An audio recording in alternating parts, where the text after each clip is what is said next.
بسم اللہ الرحمن الرحیم۔ شروع کرتا ہوں اللہ تعالیٰ کے نام سے جو بڑا مہربان نہایت رحم والا ہے۔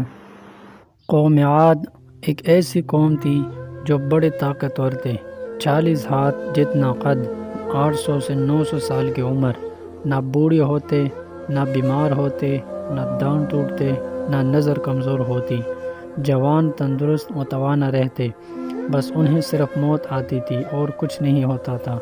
ان کی طرف اللہ تعالیٰ نے حضرت ہود علیہ السلام کو بھیجا۔ انہوں نے ایک اللہ کی دعوت دی، اللہ کی پکڑ سے ڈرایا، مگر وہ بولے، اے ہود، ہمارے خداؤں نے تیری عقل خراب کر دی ہے، جا اپنے نفل پڑھ، ہمیں نہ ڈرا، ہمیں نہ ٹوک، تیرے کہنے پر کیا ہم اپنے باپ دادا کا چال چلن چھوڑ دیں گے؟ عقل خراب ہو گئی ہے تیرے کہنے پر چلے تو ہم تو بھوکے مر جائے۔ انہوں نے شرک، ظلم اور گناہوں کے طوفان سے اللہ کو للکارا، تکبر اور غرور میں بدمست بولے۔ اب قوم عاد نے تو بے وجہ زمین میں سرکشی شروع کر دی اور کہنے لگے، ہم سے زورآور کون ہے؟ کیا انہیں یہ نظر نہ آیا کہ جس نے اسے پیدا کیا اور ان سے بہت ہی زیادہ زورآور ہے؟ وہ آخر تک ہماری آیتوں کا انکار ہی کرتے رہے۔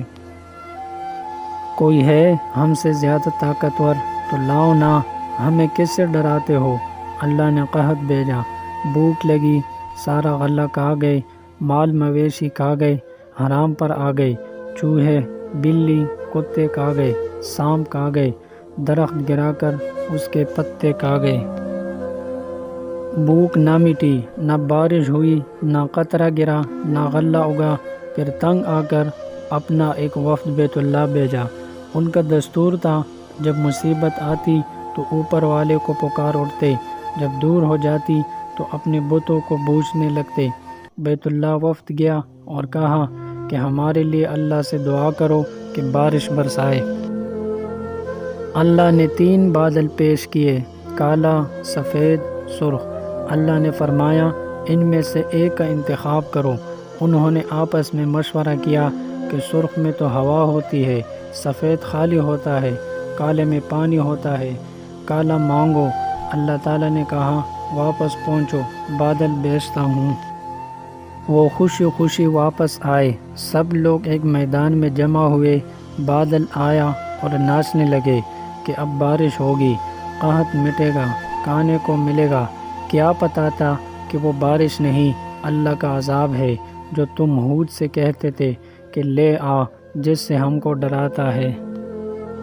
اس بادل میں ایسی تند و تیز ہوا تھی کہ جس نے ان کو اٹھا مارا، ان کے گھر اڑا دیے۔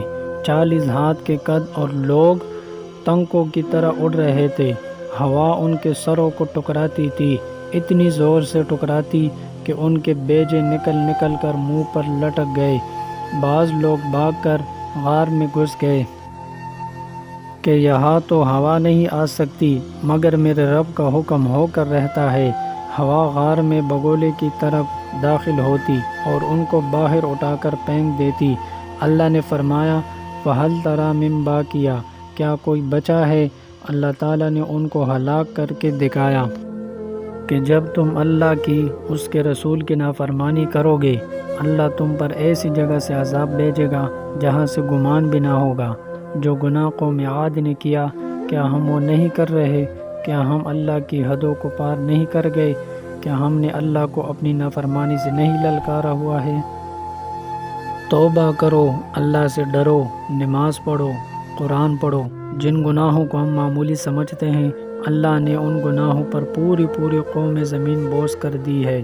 استغفر اللہ ربی من کل ذنب واتوب الیہ۔ اللہ ہم سب کی زندگی میں آسانی عطا فرمائے، آمین۔